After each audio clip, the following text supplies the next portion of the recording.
Bonsoir à tous, ravi de vous retrouver pour ce nouveau live.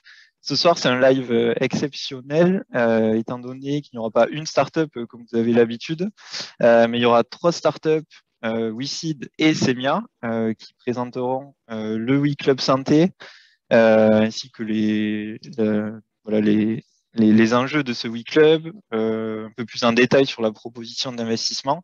Et ensuite, on aura les deux futures startups qui ont été présélectionnées par Semia, qui pitcheront, donc Braintail et Dianosic. Donc, ils présenteront leur activité un petit peu plus en détail. Et ensuite, pour terminer, on aura un retour d'expérience de Sparta Medical avec le fondateur de la société, Engin, qui est la première startup financée par le WeClub Santé. Alors, je vais me permettre de partager l'écran. Hop, ici. Hop. Est-ce que c'est bon pour le partage d'écran? Ouais, ok. Donc sur le déroulé, je viens de vous le présenter. Et ensuite, oui, on terminera par la phase de questions-réponses. Donc si vous avez la moindre question, normalement en bas de votre écran, vous avez une bulle QR. Il suffit de cliquer dessus, de taper votre question sur le clavier. Et ensuite, je me chargerai de la poser à tout le monde une fois la présentation terminée. Voilà pour le déroulé. Hop. Alors, sur les différents intervenants, bon, ils se présenteront au moment de leur présentation. Mais pour Semia, on a Stéphane Chaufria, directeur de l'incubateur Semia. Ensuite, Guillaume Vétergenou, directeur du pôle Deep Tech Healthcare de Semia. Pour Braintail, on a Julie et Vincent.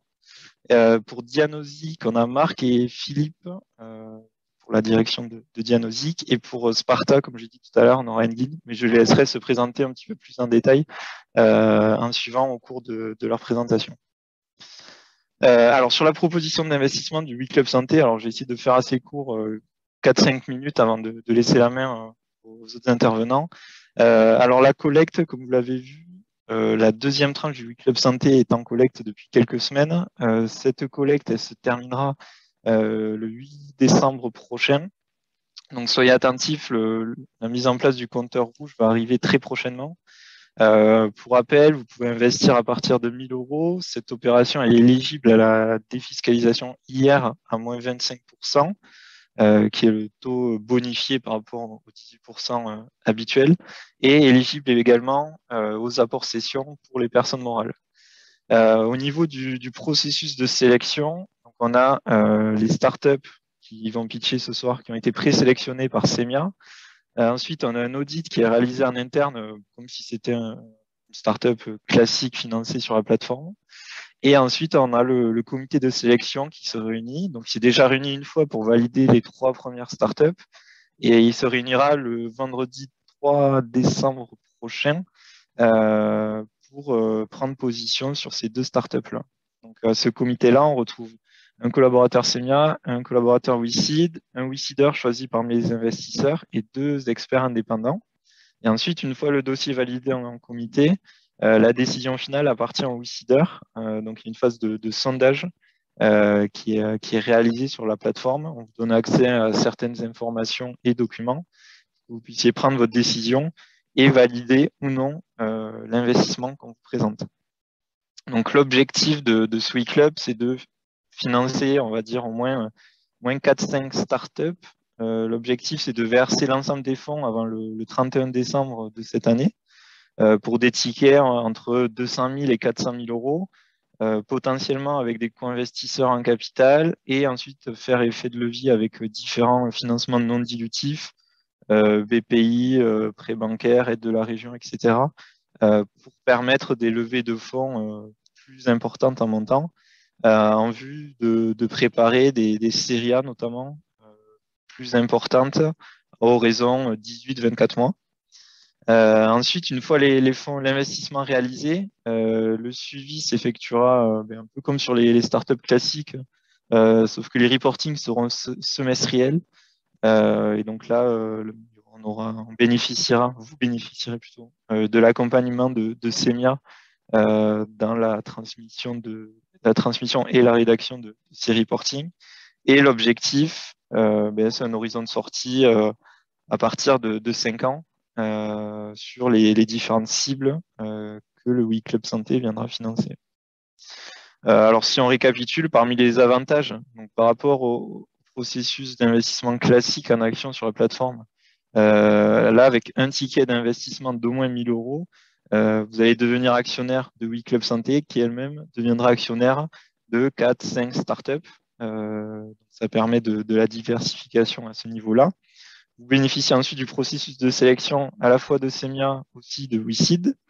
Et dans ce processus de sélection, vous intervenez et la prise de décision finale est toujours réalisée par les WeSeeders à travers le sondage.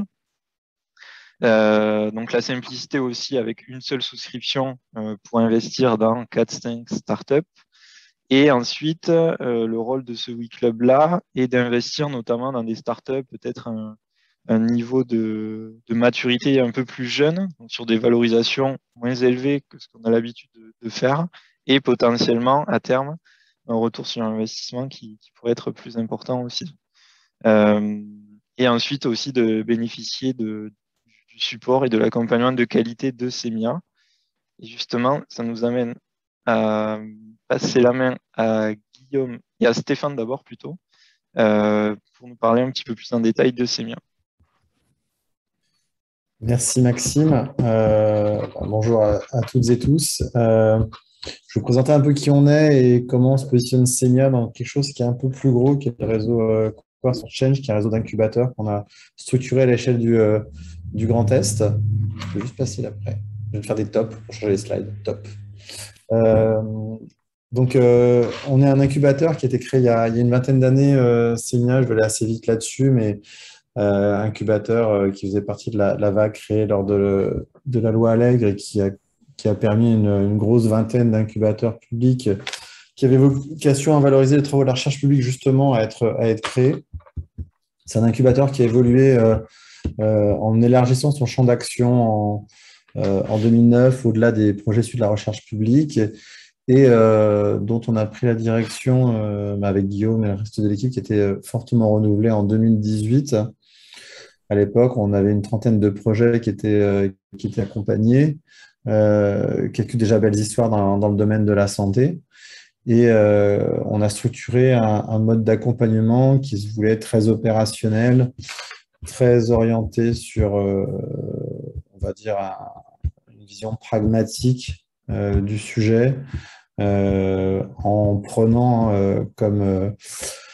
comme thèse d'accompagnement le fait que, on n'avait pas de durée spécifique d'accompagnement parce que pour nous, ça n'avait pas vraiment de sens d'accompagner des projets 1 an ou 2 ans et les voir sortir. Ce qui est intéressant, c'est d'accompagner par rapport à des étapes et des points d'inflexion clés sur le développement d'un projet ou d'un produit. Et dans la santé, ça veut dire accompagner potentiellement des projets pendant 3-4 ans jusqu'à des moments qui peuvent être en tout cas, pour les projets fortement capitalistiques, une série A significative qui fait que l'entreprise a franchi certains jalons, a un board structuré, donc à des niveaux de conseil et d'accompagnement autres que ceux qu'on peut trouver aussi en incubation et qui prennent bien le relais, et finalement une entreprise qu'on met sur les rails. Et c'est vers ce point de sortie-là qu'on veut aller au travers du WE Club Santé en permettant à ces startups ou ces startups qui sont financées de passer de l'état dans lequel on les voit aujourd'hui, il y a quand même une bonne visibilité sur la roadmap, mais d'arriver avec le cash qui est levé à un tour de financement important ensuite ou à les accompagner dans ce tour de financement, comme ça peut être le cas, par exemple, pour Diagnostic aujourd'hui, qui a un certain historique et un certain vécu. Donc, on a souhaité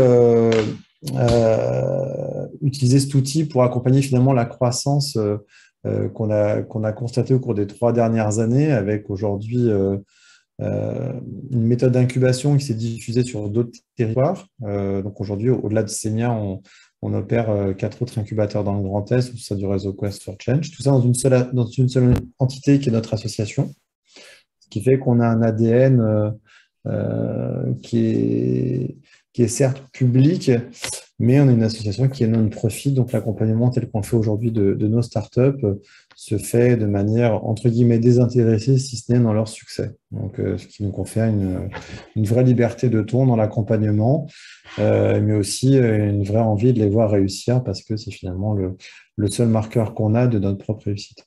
Donc aujourd'hui, l'incubateur et les incubateurs du réseau Quest pèsent à peu près un peu plus de 200 projets. On est 35 personnes à date. Et sky is the limit. Donc on s'affranchit d'aucune limite sur où est-ce qu'on peut aller en termes de nombre de projets accompagnés, de taille d'équipe. Voilà.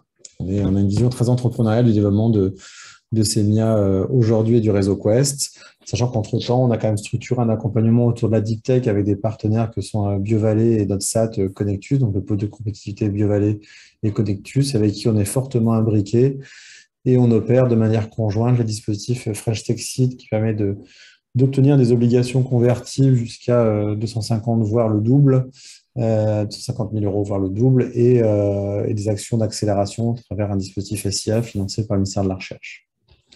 Voilà à peu près l'évolution qu'a subi entre guillemets l'incubateur ces dernières années. Donc aujourd'hui, sur ces 220 projets, on a à peu près une centaine qui sont localisés autour de l'incubateur Semia en Alsace. Dans le domaine de la santé, c'est 95% du flux compte tenu de l'écosystème strasbourgeois. Mais on est présent aujourd'hui aussi à Reims au travers d'Innovact, Metz, The Pool, Charles-Mézières, Rimbotech et Épinal qui est Alpha. Donc, Quest for Change représente aujourd'hui à peu près les 3/4 du flux de start-up de la région Grand Est.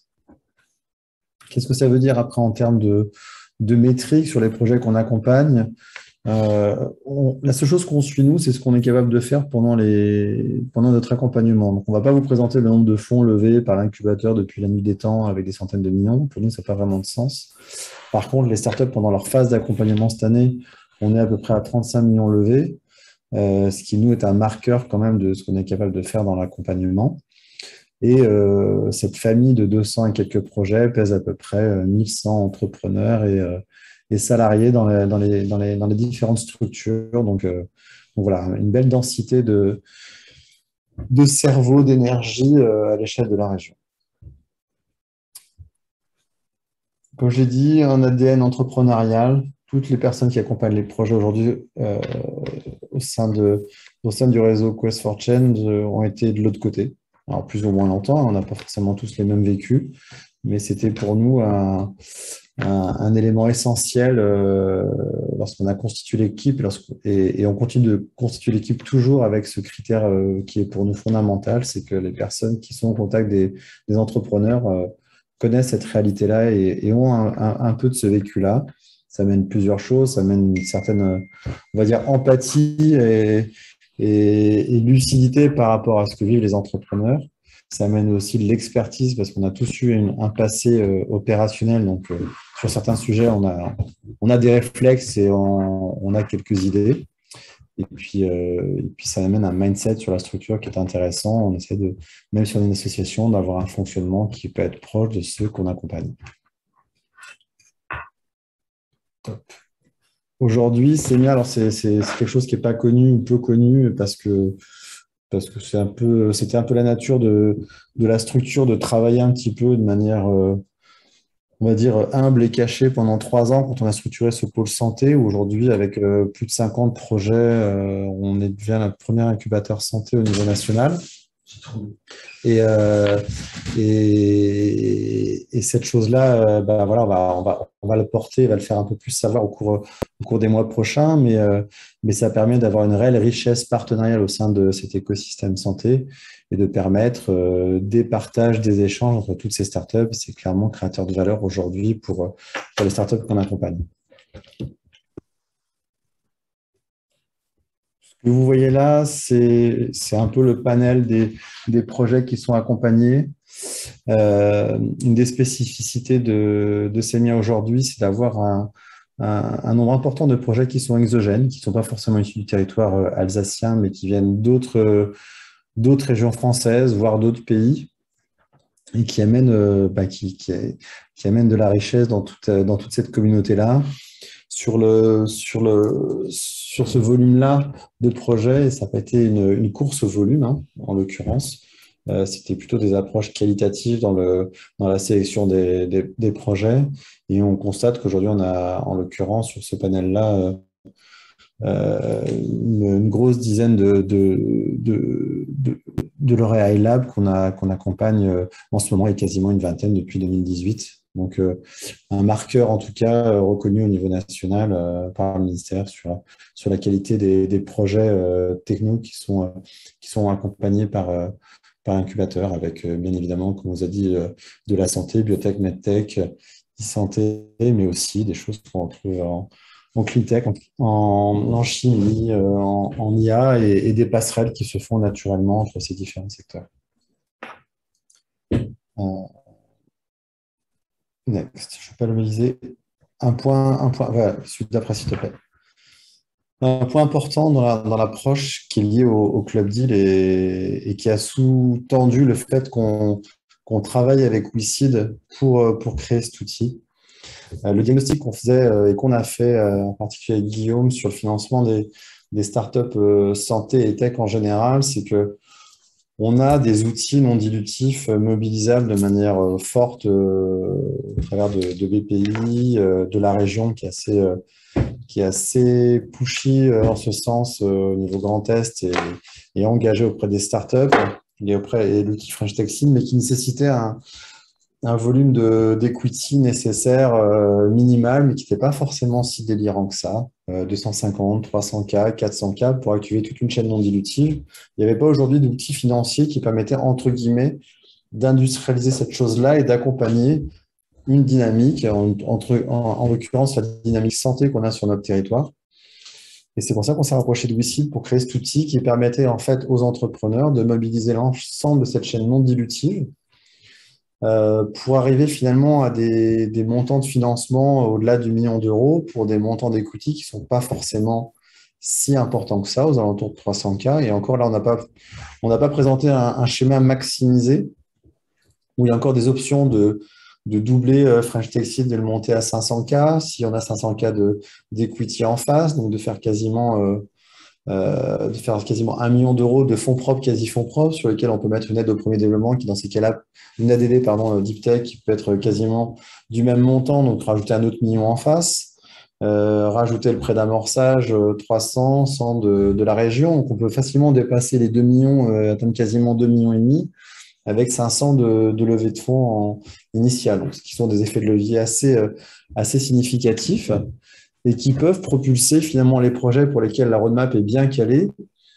vers l'atteinte de milestones clés qui sont ceux qui sont attendus pour une série A. Donc c'est un peu la promesse qu'on a voulu faire en structurant le Club 10, c'est-à-dire prenons des projets qui sont bien orientés avec des équipes qui tiennent la route, des roadmaps clairs et définis, des résultats qui sont tangibles et avec cette ingénierie sur laquelle nous on travaille en amont avec en particulier BPI, la région, être capable de dire, si on vous présente un dossier, vous, WeSeeder, dans lequel investir, nous, on vous garantit que la chaîne non dilutive, elle est bordée déjà en amont et que finalement, le tour de financement auquel vous allez participer, ce n'est pas un tour de financement de 300 ou 400K d'equity, mais c'est de 1 million à 2 millions en fonction des différents effets de levier qu'on est capable de mobiliser, voire plus pour les dossiers sur lesquels il y a des co-investisseurs qui sont embarqués à ce moment-là de l'aventure.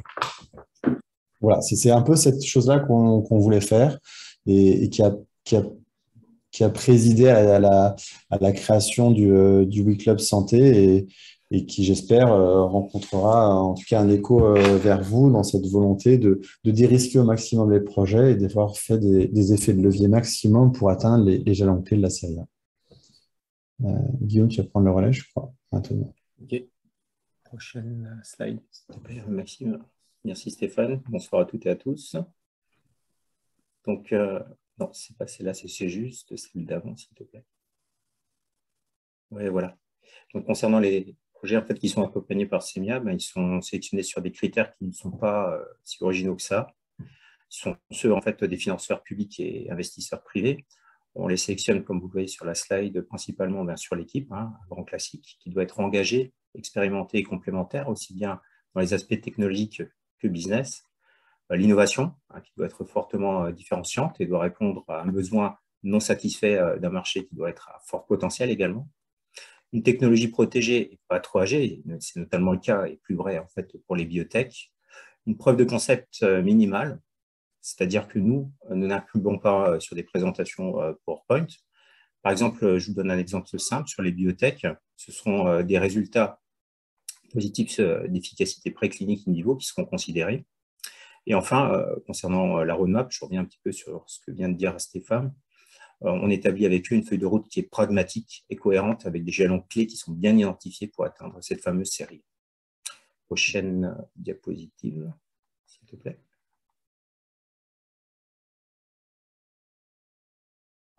Next. Merci. Non, celle d'avant. Il y a un petit peu de temps de latence. C'est pas grave. Notre accompagnement, en fait, au sein de chez Semia, c'est assez important en fait de le signaler, mais il n'est pas limité dans le temps, comme ça peut être le cas dans d'autres incubateurs. Hein. Il va de l'entrée de l'incubation jusqu'à ce fameux jalon de la série A. Et cet accompagnement, et c'est très important de le dire, il est personnalisé et dépend vraiment du secteur d'activité, du niveau de maturité, non seulement du projet, mais aussi de l'équipe. Et bien évidemment, il répond aux besoins en fait, des entrepreneurs. En fait, si on devait le résumer, globalement, on les accompagne dans la construction et le suivi donc, de ces fameux jalons importants hein, de la feuille de route. Et si on doit être plus précis, tant sur les aspects techniques, technologiques que business, financiers, juridiques ou encore réglementaires. Alors, comment on les accompagne? On les accompagne déjà avec un accès direct et privilégié aux experts filières qui nous entourent et des thématiques du réseau. On les met assez rapidement en relation avec l'écosystème de l'innovation et du financement, qui, je l'insiste à nouveau, comme vient de le souligner Stéphane, est très, très facilement en fait, mobilisable dans la région Grand Est, ce qui leur permettra réellement, en fait, rapidement de bénéficier aussi bien des expertises naturelles écosystémiques, mais aussi de la chaîne de financement que Stéphane vient juste en fait, d'évoquer. Au niveau international, avec nos partenaires voisins, je viendrai un petit peu plus tard sur une slide dessus, les incubateurs et accélérateurs allemands et suisses nous permettent aussi de mettre en avant nos entrepreneurs et de se projeter le plus tôt possible à l'international et également d'être rapidement visible auprès des grands comptes et des investisseurs internationaux. On prépare également activement au concours iLab. Hein. On en a 19, comme l'a souligné Stéphane, qui sont incubés depuis 2018 chez Semia.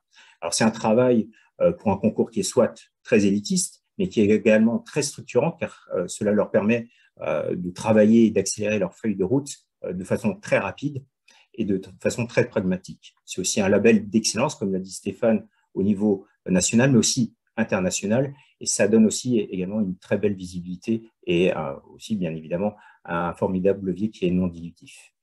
Donc, pour votre information, vous verrez un tout petit peu plus tard, Dianosi, Braintel ou encore Sparta bien, sont des lauréats de ce concours iLab.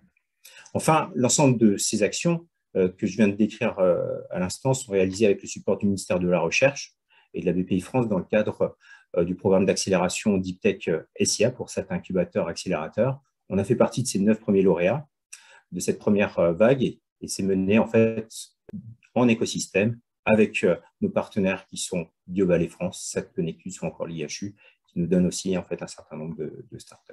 Prochaine slide.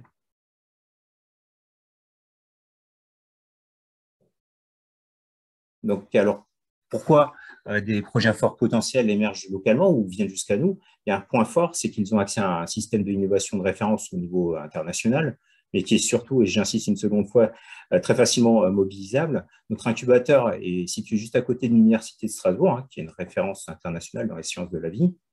Elle est première selon la revue Nature au niveau européen et 16e au niveau mondial pour les innovations. 5 prix Nobel sont actuellement en activité et plusieurs startups d'ailleurs incubées chez nous sont nées dans leur laboratoire. Non loin de notre incubateur, il y a aussi l'IRCAD, qui est un centre d'excellence de la chirurgie mini-invasive qui est dirigé par le professeur Jacques Maresco, qui est membre de l'Académie de médecine, de chirurgie et aussi des technologies. Il est d'ailleurs le premier chirurgien à avoir réalisé en 2001 avec une opération à distance qui s'appelle Lindbergh entre New York et Strasbourg, une opération à distance et il forme également en fait, chaque année environ 6 000 chirurgiens. Il dirige également 7 centres IRCAD à travers le monde Et plusieurs startups en fait sont nées depuis en fait les laboratoires du professeur Maresco.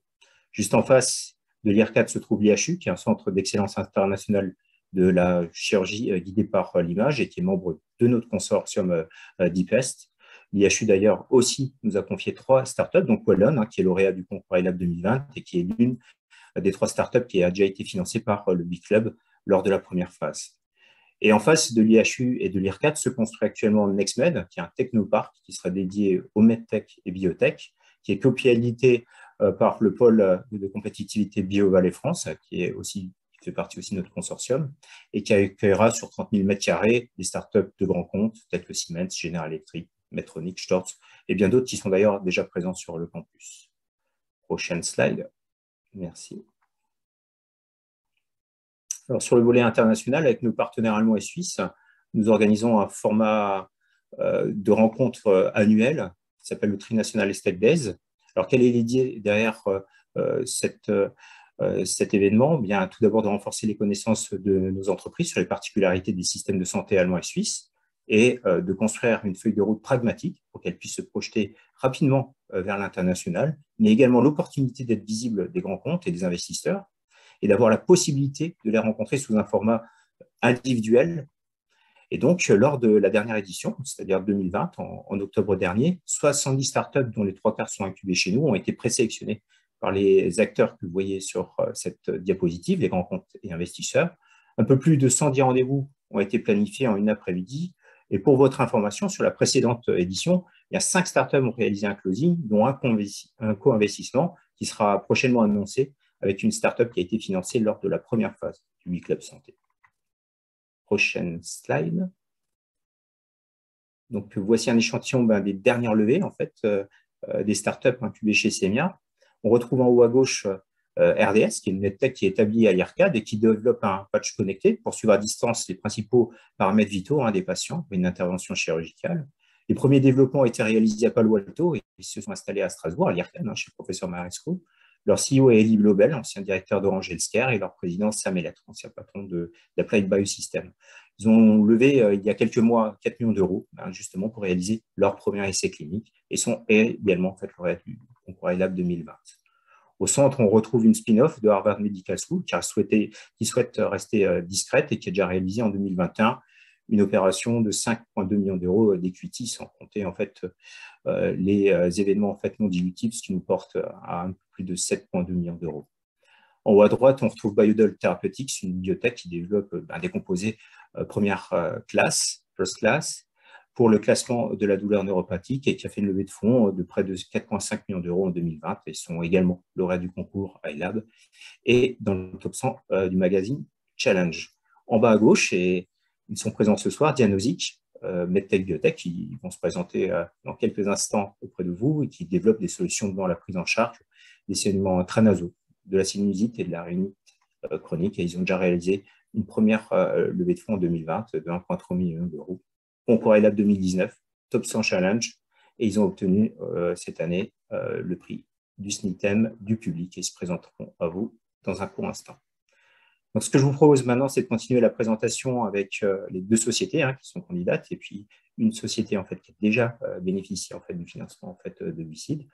La première société est la société Braintail et qui est représentée par sa directrice générale, Julie Rachin, et Vincent également, qui est présent, le président.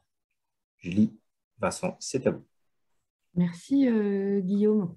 Maxime, j'imagine que c'est vous qui passez les slides. Je vous ferai un petit signal, si possible, pour le passage. Merci. Merci à tous. J'ai effectivement le plaisir, Maxime, next slide, please. J'ai le plaisir de présenter Braintail ce soir aux côtés de Vincent.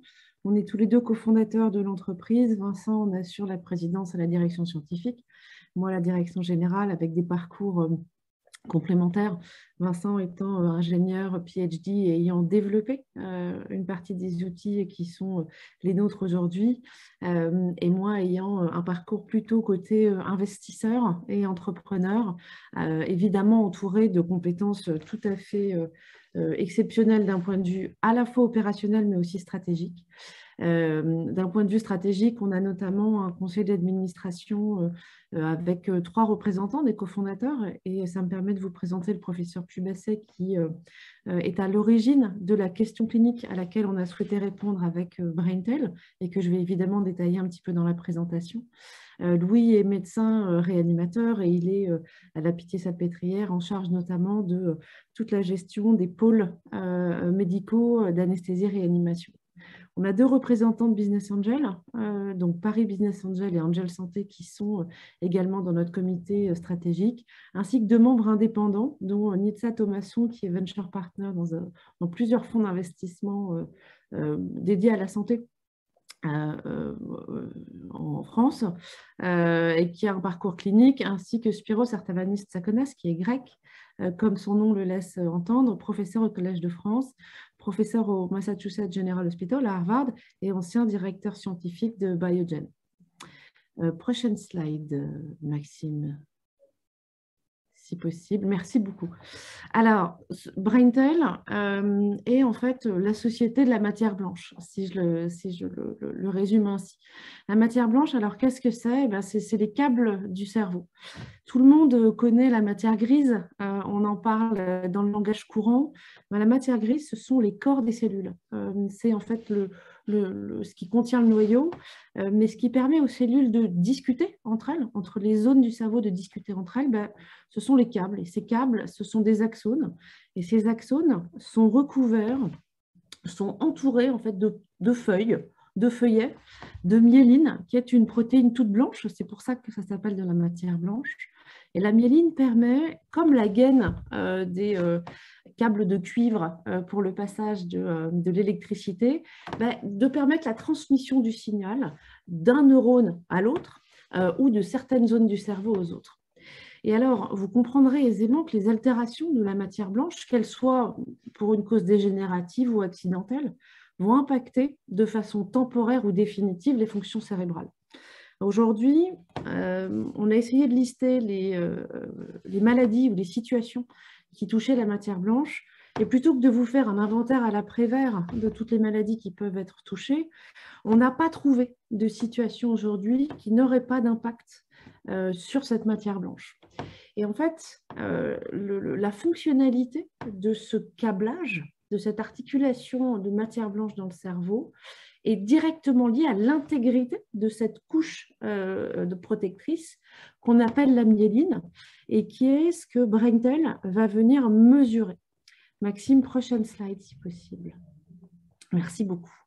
La myéline protège les axones. Ça permet la bonne transmission des signaux électriques et la démyélination est l'une des causes principales de nombreuses maladies neurodégénératives, comme la sclérose en plaques parmi les plus connues, mais d'autres aussi malheureusement, et également en conséquence d'accidents neurologiques comme certains traumas ou accidents vasculaires cérébraux.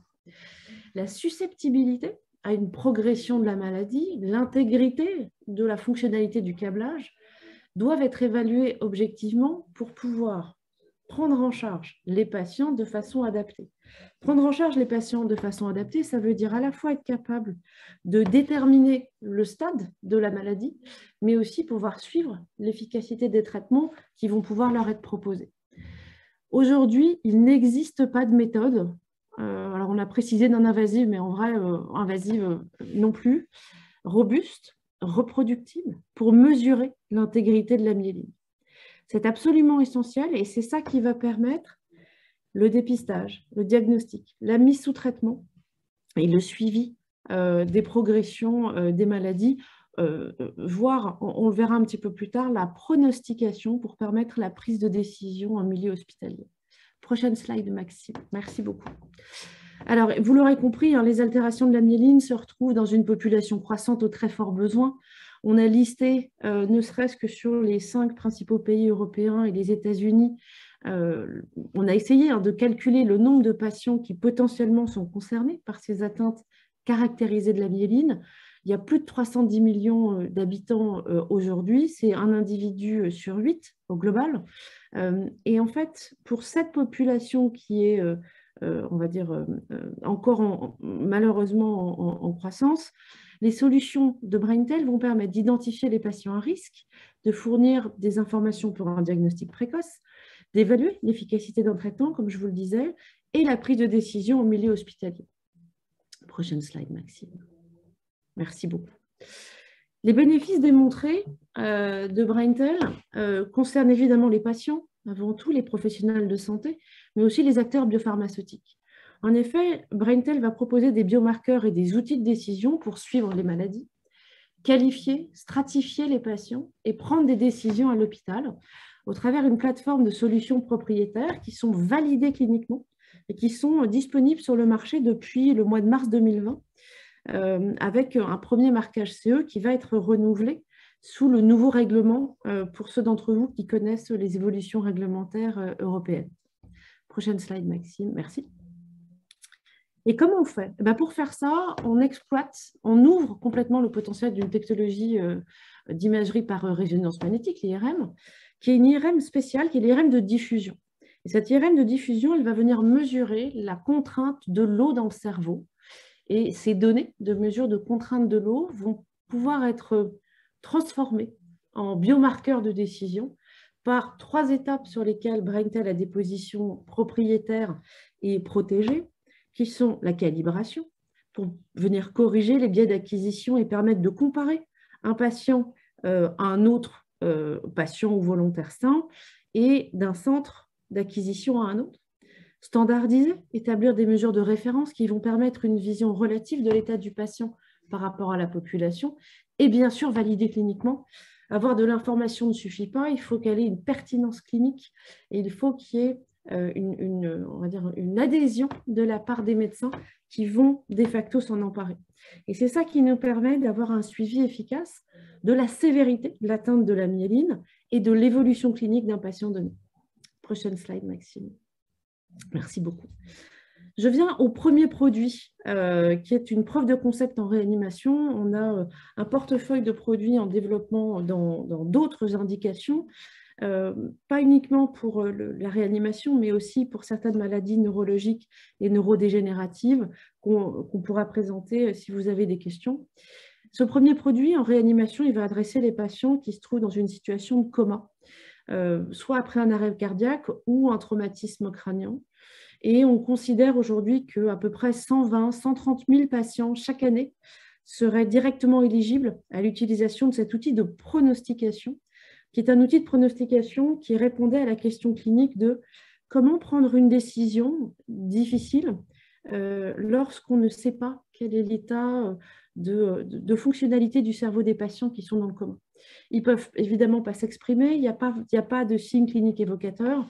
Et pour ces 130 000 patients concernés chaque année, eh bien, il n'y a pas d'outils de décision qui permettent aux cliniciens d'avoir une lecture, d'avoir une visibilité sur l'état de fonctionnalité du cerveau. Il y a évidemment tout un ensemble d'arguments et d'outils qui permettent d'accompagner cette prise de décision, mais sans savoir si le cerveau du patient concerné va être capable de recouvrer la conscience. J'ai entendu la cloche, j'arrive à la fin. Je voulais juste terminer sur BrainTel en vous précisant que cet outil de pronostication clinique, qui est issu d'une quinzaine d'années de travaux, à la fois à la Pitié-Salpêtrière, dont ils ont originé, je ne sais pas comment ça se dit, mais qui sont la conséquence d'études multicentriques européennes, permettent de pronostiquer le réveil d'un patient à 12 mois et que vous regardez le brain count et vous pouvez regarder cette lecture graphique de la pronostication avec un patient tout en bas qui a moins d'1% de chance de se réveiller, de retrouver un état de conscience, comparé à un patient qui, après un arrêt cardiaque, va avoir plus de 95% de chance de se réveiller dans de bonnes conditions.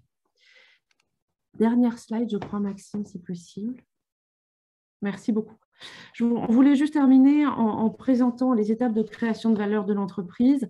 On est bientôt fin 2021, on a 2 partenariats avec des biotech en cours, 5 établissements qui soit ont déjà implémenté, soit sont en train de finaliser l'implémentation. La société a levé il y a à peu près un petit peu plus d'un an, près de 800 000 euros, près de Business Angel. Donc, Paris Business Angel et Angel Santé ayant été les deux réseaux les plus actifs, mais également des Friends and Family et des membres de l'équipe. On a eu la chance de bénéficier d'un premier accompagnement par BPI entre 2018 et 2019, entre iLab et puis des aides au développement.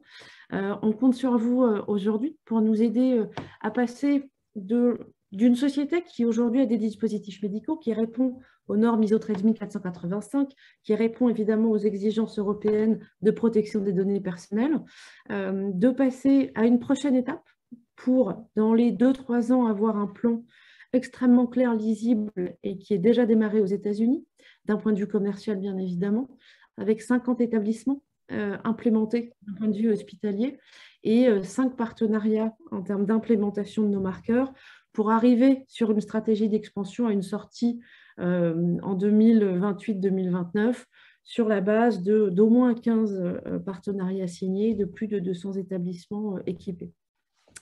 J'en ai terminé et je serais ravie de pouvoir répondre à des questions s'il devait y en avoir. Merci beaucoup, Julie, pour cette belle présentation. Nous allons passer maintenant à la présentation de Dianozic, qui est représentée ce soir par son CEO, Philippe Bastide, et son président, Marc Augustin. C'est à vous. Merci, merci Guillaume. Je vais démarrer cette présentation. Alors, déjà, merci pour cette invitation. Concernant Dianozic, Dianozic, c'est une société qui a été créée en juillet 2017 et qui est exclusivement dédiée à l'ORL. On s'intéresse et on va parler ce soir, dans le cadre de cette présentation, de nos axes stratégiques, que sont d'un côté la rhinite chronique et la sinusite chronique. Car il faut savoir qu'à côté de ça, et Guillaume l'a mentionné en préambule, Dianozic a lancé un premier produit dans le domaine des épistaxis, qui s'adresse à un marché de taille plus modeste, mais pour lequel un certain nombre de besoins mal couverts ont été identifiés. Donc ce produit existe, mais le cœur de la présentation ce soir et le message qu'on souhaite partager avec vous concerne ces marchés absolument gigantesques et largement sous-servis en innovation que sont la rhinite chronique et la sinusite chronique. Vous voyez en bas les chiffres en termes de potentiel patient sur les US et l'Europe combinés et la taille du marché adressable. Alors, on peut vous dire que ce sont des chiffres qui sont en constante augmentation du fait de l'accroissement de la pollution, du réchauffement climatique. Tous ces phénomènes vont quelque part alimenter ce cercle vicieux et donc on sait pertinemment que ce sont des pathologies qui sont amenées à se développer plutôt qu'à disparaître. Slide suivante. Merci.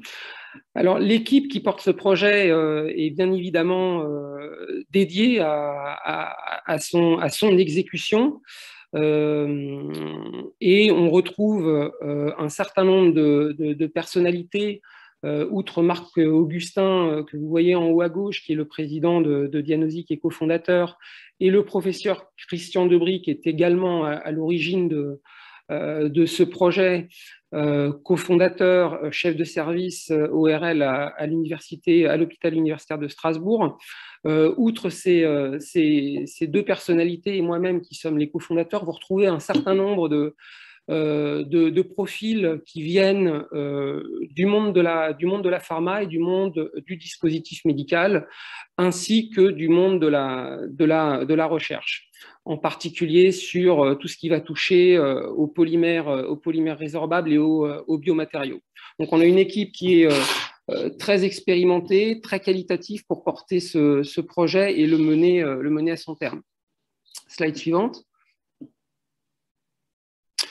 On est aussi extrêmement fiers, en particulier du board scientifique qu'on a constitué. On a dans cette aventure un certain nombre de KOL de renommée mondiale qui nous accompagnent, en particulier les 3 personnes que vous voyez en haut en partant de la gauche, le docteur Levin, le professeur Hopkins et le professeur Fawkins. Vous avez également des KOL nationaux, hein, des chirurgiens ORL français qui sont très, très renommés.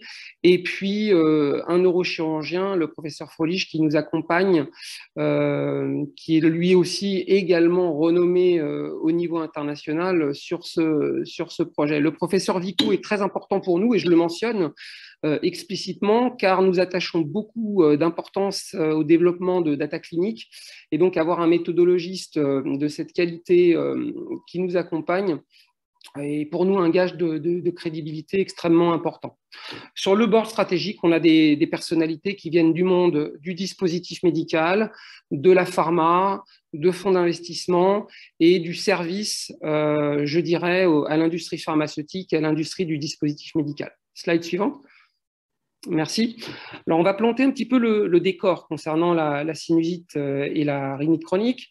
Le problème est assez simple. En gros, vous démarrez par des solutions médicamenteuses par voie orale ou par spray nasal. Ces solutions, on sait très bien que dans 30% des cas, elles ne fonctionnent pas.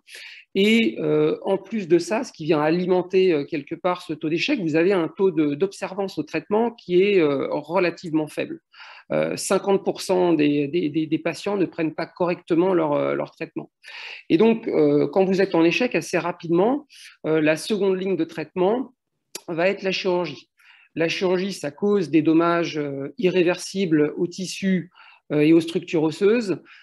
C'est douloureux.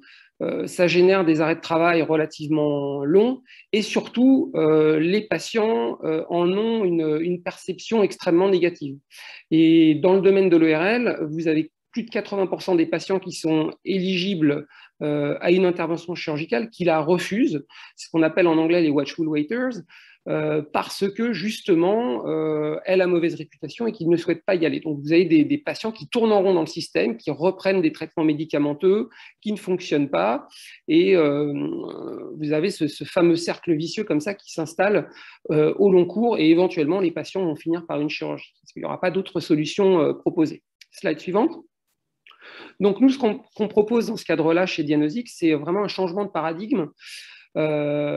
Donc après échec des traitements médicamenteux administrés par voie orale ou par spray, hein, par voie intranasale, on va proposer une solution intranasale qui prend la forme d'un stent en polymère résorbable dans lequel on vient encapsuler un principe actif. Donc ce stent va se dégrader au long cours, et en se dégradant, va relarguer le traitement médicamenteux de manière extrêmement ciblée dans la cavité nasale. Donc c'est une solution de délivrance ciblée, très très peu invasive, et qui va venir se positionner avant la chirurgie et avant d'autres solutions qui sont en train d'arriver, qui sont soit des solutions qu'on appelle energy-based, de type cryothérapie ou radiofréquence, et qui vont quelque part causer des problèmes de brûlure des tissus et d'épistaxis dans certains cas.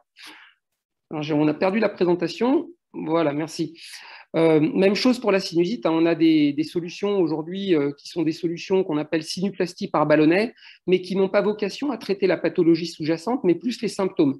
Donc, quelque part, on est vraiment extrêmement bien positionné pour se positionner en deuxième ligne avec nos solutions disruptives après échec des traitements médicamenteux. Slide suivante.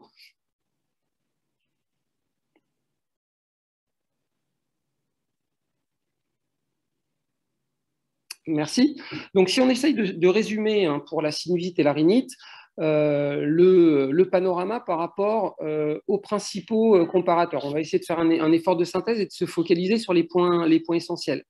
Ce qui nous caractérise principalement, c'est la deuxième ligne. C'est un produit qui est extrêmement facile à positionner et surtout qui préserve les tissus et ne nécessite pas d'ouverture chirurgicale préalable. Donc, ce n'est pas le cas des solutions dont j'ai parlé dans la slide précédente, hein, qui viendraient en troisième ligne. Ces solutions-là nécessitent soit une ouverture chirurgicale et donc restent relativement invasives pour être positionnées, ou alors, et c'est le cas dans la rhinite, vont nécessiter une brûlure des tissus et donc vont causer, quoi qu'on en dise, un certain nombre de dommages, dont des brûlures et des épistaxis. À côté de ça, on a une durée de traitement visée avec nos solutions qui est sans commune mesure, en particulier dans la sinusite, avec ce qui se fait aujourd'hui. Donc, on est sur un saut technologique absolument majeur. Là où un des concurrents propose 3 mois de traitement pour la sinusite chronique, on se positionne sur 12 mois de traitement, ce qui, pour une pathologie chronique, a du sens. C'est le retour qu'on a de la part de nos leaders d'opinion. Même chose dans la rhinite, on vise une solution au long cours, et en l'occurrence, c'est 6 mois de traitement qui sont visés. Autre point essentiel, et j'en resterai là-dessus pour cette slide, l'observance dont j'ai parlé précédemment. Avec un produit implantable, bien évidemment, l'observance est garantie. C'est un peu le concept implant and forget. Le produit est dans la fosse nasale, vous pouvez ensuite l'oublier, il va délivrer la drogue et vous n'avez plus à vous en soucier. Donc ça, c'est vraiment un saut radical par rapport aux solutions, là encore, existantes. Alors, si on rentre un tout petit peu dans l'opérationnel, on essaye de se projeter un petit peu plus loin, on a un certain nombre d'éléments qu'on considère absolument clés pour déployer au mieux ces technologies lorsqu'elles vont toucher le marché. La première chose, c'est de se focaliser sur des établissements hospitaliers avec de très gros services d'ORL. Donc ça, c'est un point clé, ça évite la dispersion. Le deuxième point, ça consiste à cibler des géographies clés en Europe et à cibler du coup également les États-Unis. Donc on a ça évidemment en tête. À côté de ça, on attache beaucoup d'importance au déploiement de solutions digitales, en particulier pour la formation des médecins, à base de réalité augmentée ou de réalité virtuelle. La génération de données cliniques est un point absolument majeur également. Sans données cliniques robustes, vous n'êtes pas éligible à des niveaux de remboursement satisfaisants, et donc vous avez des produits qui risquent de plafonner commercialement. Et puis enfin, pour terminer, on compte embarquer avec nous dans cette aventure des associations de patients pour être sûr que nous avançons de la meilleure manière possible. Donc, dans ce cadre-là, c'est important d'avoir le retour de ces associations. Slide suivante. Alors, en termes de potentiel sur ces marchés ORL qui sont, comme je le disais en préambule, largement sous-servis, on est sur des niveaux potentiels de vente qui sont extrêmement importants. Dans la rhinite chronique, 5 ans après lancement, 180 millions d'euros de chiffre d'affaires sur l'Europe et les US combinés, 130 millions d'euros sur la sinusite chronique, là encore pour les US et l'Europe combinés 5 ans après lancement. Slide suivante.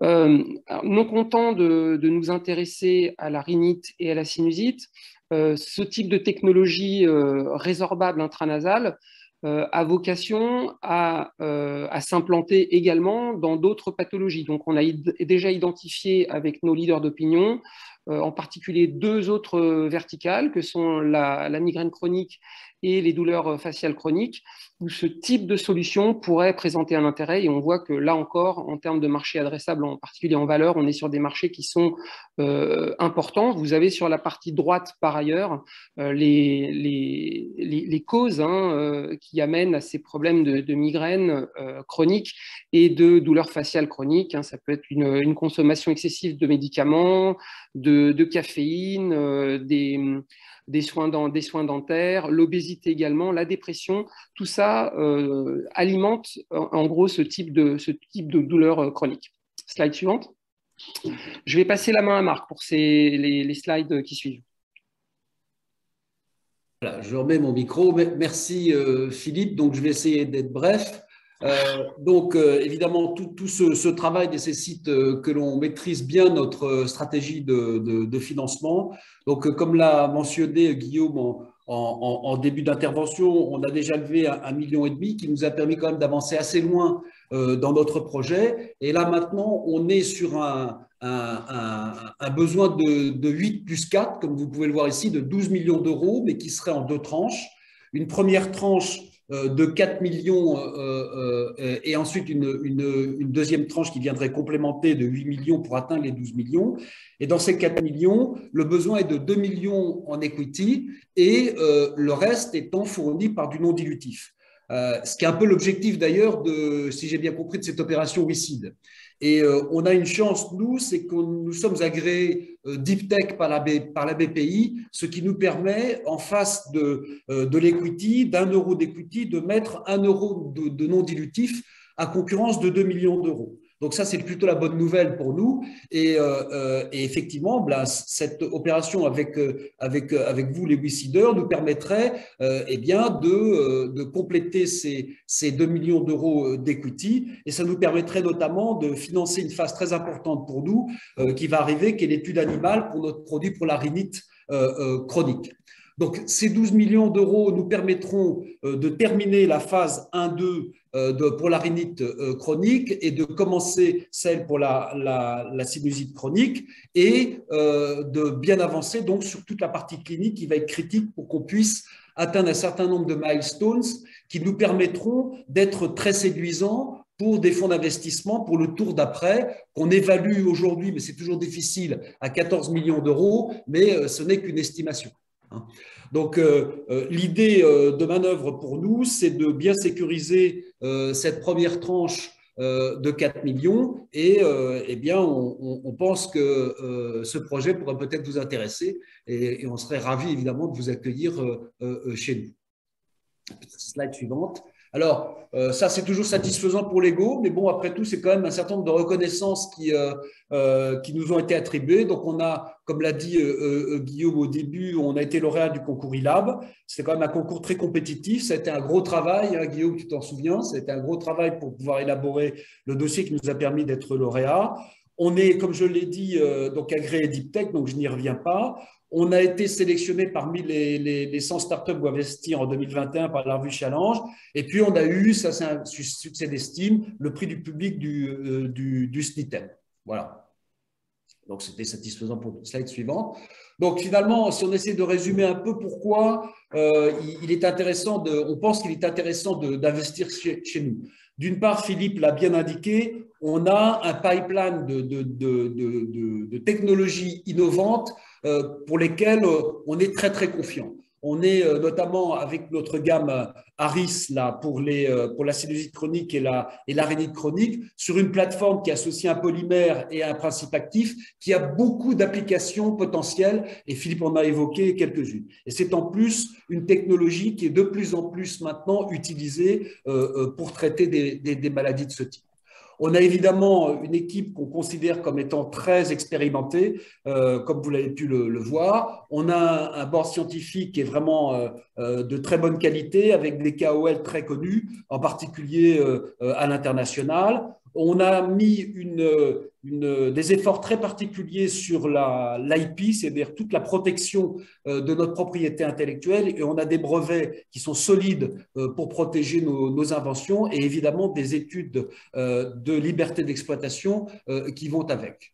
On a, comme on l'a dit, déjà identifié des relais de croissance à partir des technologies qu'on vous a présentées. Et puis, on est passé brièvement là-dessus, mais ça a son importance. On a un premier produit qui est déjà commercialisé et qui permet de traiter les épistaxis, c'est-à-dire les saignements de nez spontanés ou post-opératoires. Donc, on a dit peu de choses sur ce produit parce qu'il est plus modeste, il faut bien le reconnaître, et sur un marché plus modeste, mais il est déjà commercialisé avec deux avantages. Le premier, on pense que ça nous a démontré notre capacité à bâtir, à construire un produit, à le mettre sur le marché. Et le deuxième, qui est loin d'être négligeable, c'est qu'il s'adresse exactement aux mêmes clients que les produits pour la sinusite et la rhinite chronique. Autrement dit, quand on arrivera au seuil de la commercialisation pour ces produits qu'on vous a présentés, eh bien, on sera déjà connu de la part de nos clients et les réseaux de distribution seront déjà en place.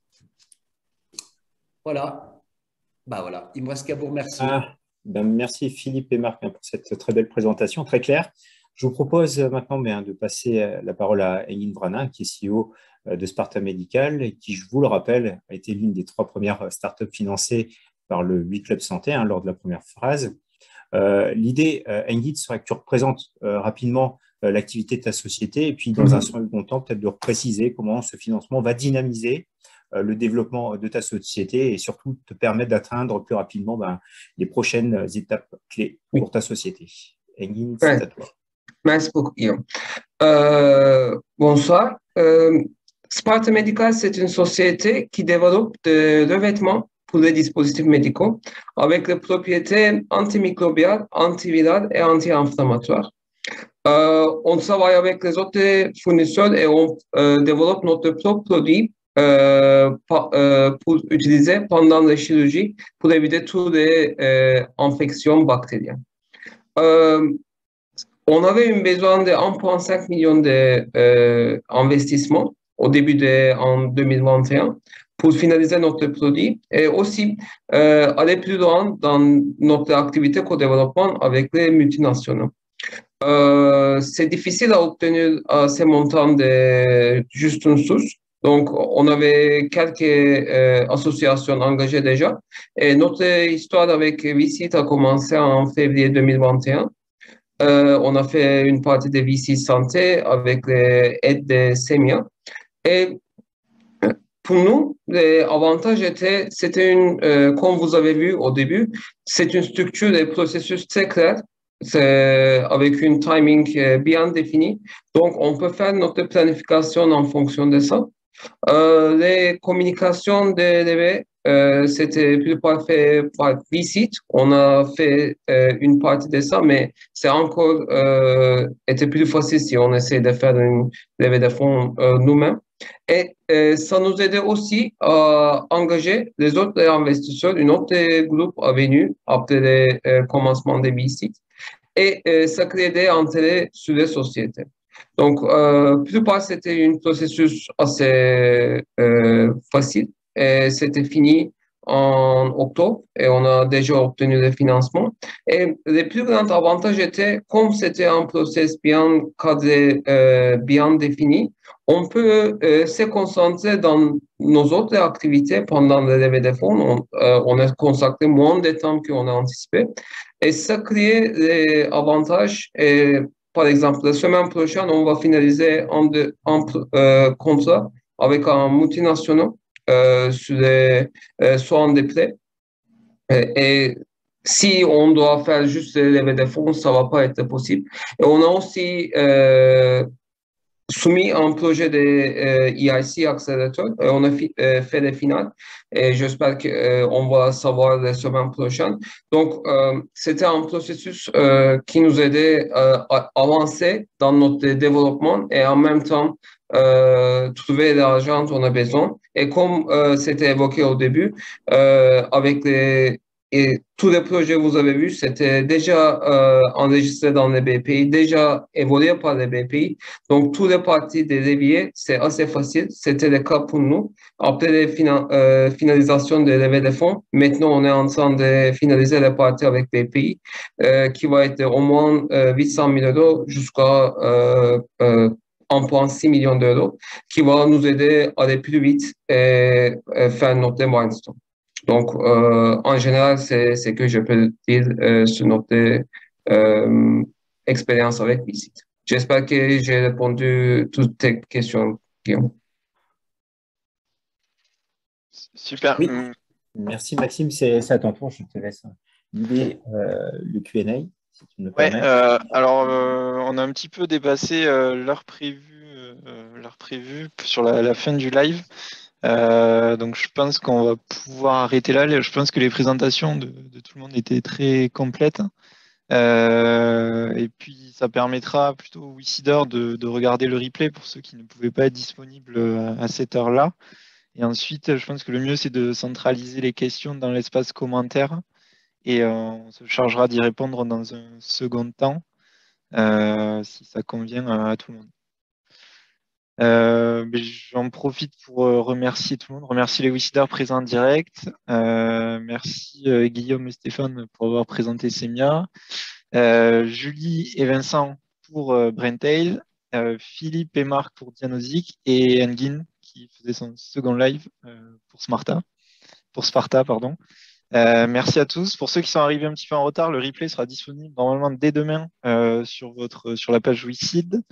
Et comme je l'ai dit au tout début de la présentation, la fin de collecte va arriver très rapidement. Donc n'hésitez pas à consulter les news qui seront publiées, les commentaires. Si vous avez la moindre question d'ici la fin de collecte, qui se termine le 8 décembre, n'hésitez pas à les poser. Et puis, on reste disponible avec Semia et les autres startups si jamais vous avez la moindre question. Merci à tous et à bientôt et bonne soirée à tout le monde. Merci. Merci Maxime. Merci beaucoup. Maxime. Au revoir. Au revoir. Bonne soirée. Au revoir. Pareil.